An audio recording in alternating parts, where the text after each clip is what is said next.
Oh, hey, I'm Josiah, welcome back to Retro Rewind, and today I'm sad. Sad because companies don't care anymore, and it's very apparent why. Do you still not get it? Are you really gonna make me look into the history of these things? Fine, let's get this over with. 3, 2, 1, go!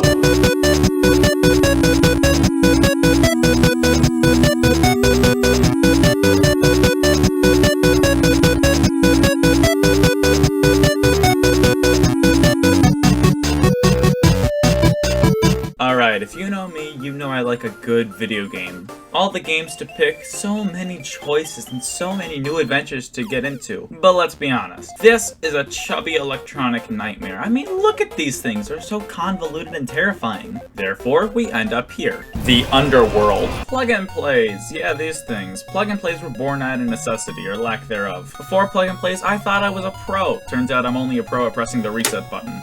I did it, Mom! Yeah, I'm not too fond about these bad boys. 99% of the time, they're a lesser version of either an arcade game or a console game. But I need to face my fears somehow. Let's see what you've got, plug and plays.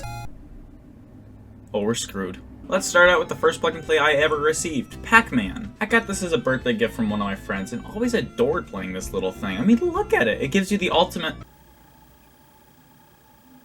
Looking back on it, it's fine, it works, it's just, it's not the arcade. What we're playing here is the version for the NES, or at least resembling that version of the game. The biggest problem with this thing is the input lag. For the vast majority of arcade games, they're fairly quick and responsive, but with these plug and plays, not so much. I mean, even if the controls are bad, there's gotta be at least one good game on this system, right? On this plug and play, we got Pac-Man, Pac-Man Plus, Bisconia, Galaxian, Mappy, Super Pac-Man, Galaga, Dig Dug, New Rally X, Pac-and-Pal, and Xevious. That seems like a lot of games, which it is, but if only we had a Pac-Man with a number in front of it. Oh, thank the Lord! Yes, Pac-Man 256 is an extra game on the machine. What does it do? The power pellets don't work, and once you beat the level, the screen glitches.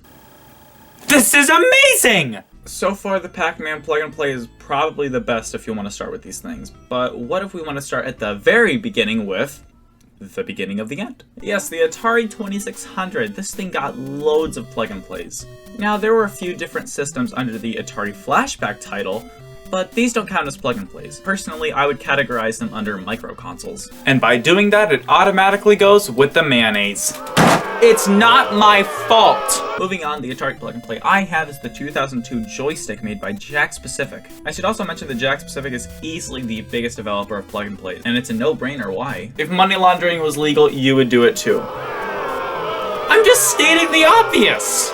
Moving on to the game list, we've got Adventure, Asteroids, Breakout, Canyon Bombers, Centipede, Crystal Castles, Millipede, Missile Command, Volleyball, and Warlords. My biggest problem is that Millipede is on the same system as Centipede. I mean, come on, they are literally in almost every single way the exact same game. Hopping into the games themselves?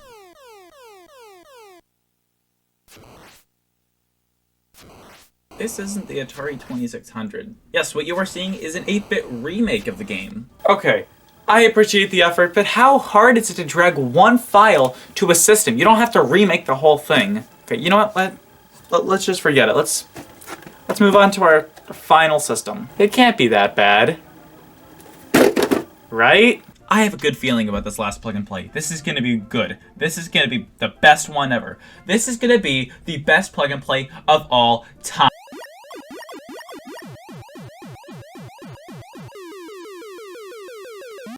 And this is why man isn't perfect. Okay, this thing, how do I put it nicely? It sucks. First of all, let's just talk about the controls of this thing. It is not enjoyable in the slightest. It's not fun, it's just awkward. Then the game. Let's see if they could at least get that right.